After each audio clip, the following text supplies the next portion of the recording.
जय गुरुदेव।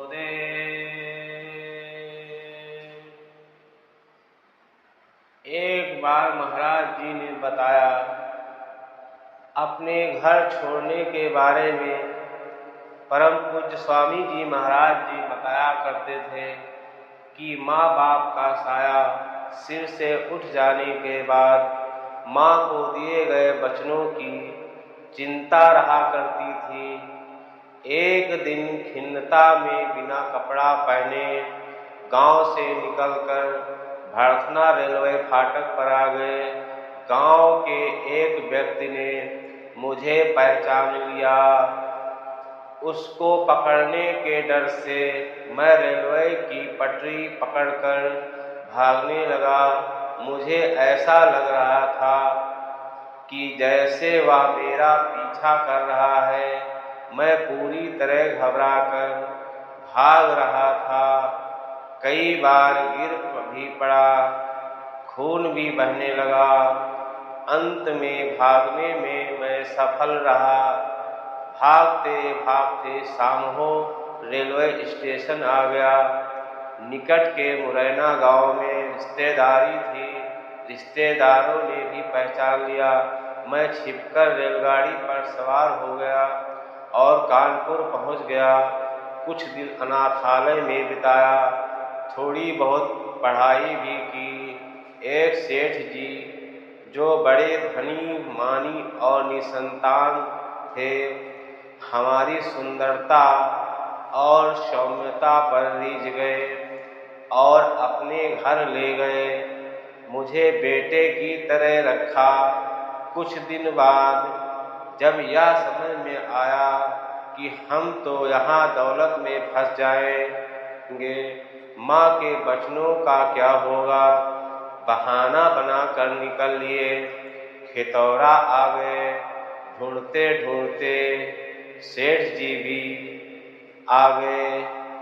सबसे विनती प्रार्थना और अपनी निसंतानता का हवाला देकर पुनः कानपुर ले गए। परंतु बैरागी मन को रास रंग बांध नहीं पाया। वहां से भाग खड़े हुए। इटावा के निकट एक गांव में पंडित जी के यहाँ कुछ समय बिताए। शादी ब्याह की चर्चा होने पर वहाँ से भी स्वामी जी महाराज भाग लिए। इसके बाद स्वामी जी महाराज ने बताया कि माया कैसे मनुष्य को जाल में फंसाती है। इस प्रकार एक ब्राह्मण देवता अपने घर से निकलकर नदी के किनारे एक छोटी सी झोपड़ी बना ली।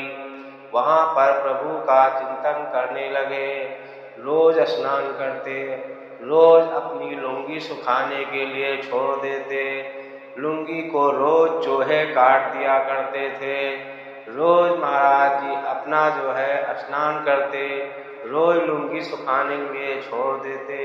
उसको रोज चूहा उतर देता। इस बात से ब्राह्मण बहुत परेशान हो गए। वो निकट के गांव में पहुँचे और अपनी पूरी समस्या गांव वालों को बताई। गांव वालों ने कहा, हे ब्राह्मण देवता, आप एक बिल्ली पाल लो। बिल्ली पाल लोगे जिससे चूहा आपकी लुंगी को कतर नहीं पाएगा। ब्राह्मण देवता ने सोचा, गांव वालों की बात तो सत्य है। उन्होंने एक बिल्ली पाल ली और अपनी झोपड़ी में रख लिया। अब बिल्ली जो कहती कि हमको रोज दूध चाहिए, तो ब्राह्मण देवता ने गांव वालों से कहा, भाई बिल्ली को रोज दूध चाहिए। गांव वालों ने कहा, ठीक है ब्राह्मण देवता, मैं बिल्ली को दूध दूंगा। कुछ समय ये चलता रहा। बाबा ब्राह्मण देवता को रोज दूध ला कर देते और वो बिल्ली को पिलाते। कुछ दिनों के बाद गांव वालों ने दूध देना बंद कर दिया और कहा, ब्राह्मण देवता, आप अपने आप इसका उपाय कर लीजिए। तो गांव वालों ने कहा कि ब्राह्मण देवता, आप एक गाय पाल लीजिए जो दूध देगी, जिससे आप बिल्ली को पिला पाएंगे। ब्राह्मण देवता ने सोचा, मैं गाय पाल लेता हूँ। गांव वालों की बात मान लिया, उन्होंने गाय पाल ली। इसके बाद उन्होंने कहा कि मैं गाय तो पाल लिया, इसको चारा पानी कौन देगा। तब गांव वालों ने कहा, इसको चारा पानी देने के लिए आपको कोई अपने साथ किसी को रखना पड़ेगा। फिर ये समस्या का समाधान करने के लिए गांव वालों के पास पहुँचे ब्राह्मण देवता। तब गांव वालों ने कहा कि हमारे गांव में एक स्त्री का पति मर गया है, आप उसको अपने साथ रख लो। वो घास लाएगी, गाय को देगी, गाय दूध देगी। इस प्रकार आपका जो है काम भी बन जाएगा। ब्राह्मण देवता ने सोचा, बात तो सही है। उन्होंने उस स्त्री को अपने घर पे रख लिया। कहने का तात्पर्य ये है कि मनुष्य किस प्रकार माया जाल में फंसता चला जाता है, उसको खुद भी नहीं पता रहता है।